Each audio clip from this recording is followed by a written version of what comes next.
Cette grande ferme de coton d'État permet d'offrir des emplois à la population arborée.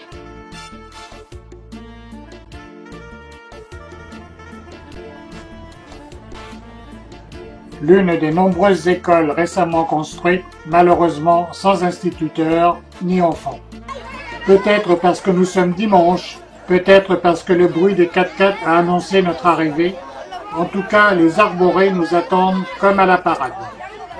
Alors que la rencontre avec la tribu Borana s'était déroulée simplement, ici c'est le grand choc culturel. Très vite, la pression du groupe monte car chacun veut se faire photographier et empocher quelques billes. Nous sommes plutôt mal à l'aise. Mais bon, nous avions été prévenus que l'Éthiopie n'est pas une promenade de santé pour les touristes qui ne font que passer sans pouvoir s'immerger.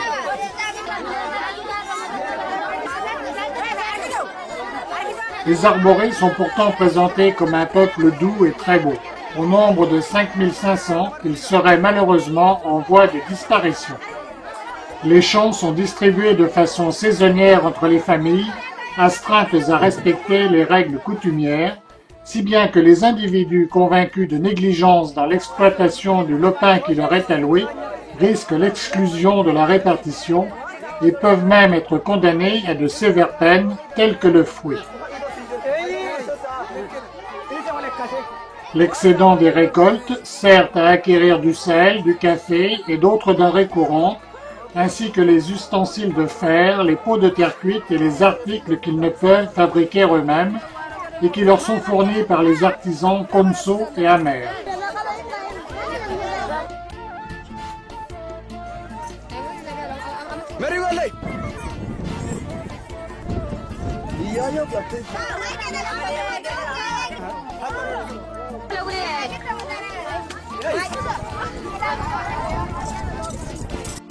Cet arrêt imprévu est l'occasion d'une première rencontre avec une jeune fille amère, habillée d'une peau de vache ourlée de coris, parée de bracelets et d'une visière en étain, ainsi que de plusieurs colliers. Ouais, Odile. Je peux prendre la photo là. Photo.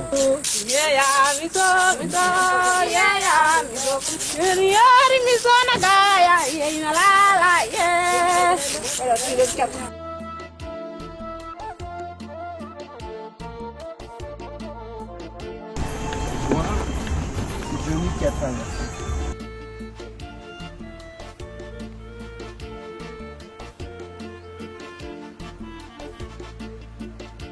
Depuis notre hôtel à Turmi, qui sera notre base 3 nuits durant, nous rendons visite au peuple Karo.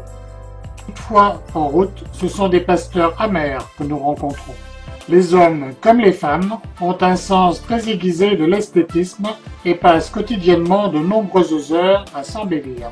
L'une de ces jeunes femmes s'est enduite les cheveux et le corps de beurre et d'argile comme le veut la tradition. En qualité de première épouse, elle porte un seul collier, la seconde 2. Les armes se sont répandues de façon alarmante dans la région. Avec elles, les conflits tribaux autrefois réglés à coups de lance sont devenus sanguinaires. La coiffure de cet homme, une calotte d'argile dans laquelle est plantée une plume d'autruche, désigne un valeureux guerrier qui a vaincu un ennemi. Semi-nomades, les Amers cultivent le sorgho aux longues étapes, mais se déplacent aussi avec leurs troupeaux de bovins selon un itinéraire précis établi par leurs ancêtres au premier matin du monde.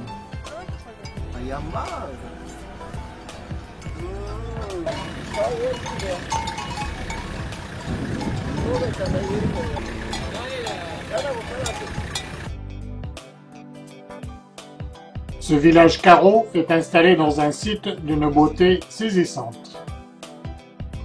De vocation agricole depuis une dramatique peste bovine, ils sont le peuple le plus sédentaire de la vallée de l'Omo. Ils y cultivent des céréales, du coton, des haricots, du tabac et de la canne à sucre, complétant leur alimentation par la collecte de miel, la chasse et la pêche. La planification des naissances par les anciens, destinée à limiter la tribu par rapport à sa possibilité de survie, est actuellement inversé par le Conseil, le chiffre de 1000 âmes étant la dernière limite avant la disparition progressive d'une ethnie qui ne compte plus que 1500 individus. Actuellement répertoriés parmi les attractions touristiques du pays, les Karos vont être assimilés et vont perdre leur identité, ou pire, disparaître totalement.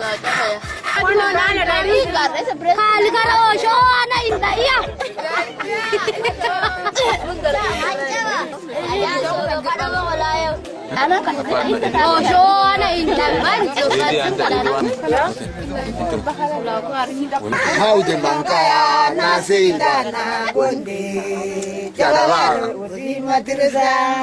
kari kari murata jana haude mangkaya arba utu haude mangkaya nasidana jadala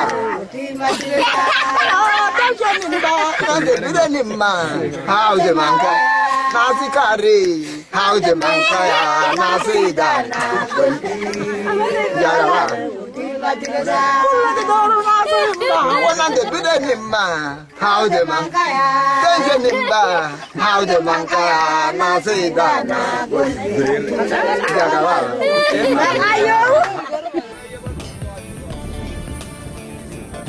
Un petit goûter à base de bons produits français, nous ne partons jamais les mains vides, nous aidera à trouver la piste moins longue.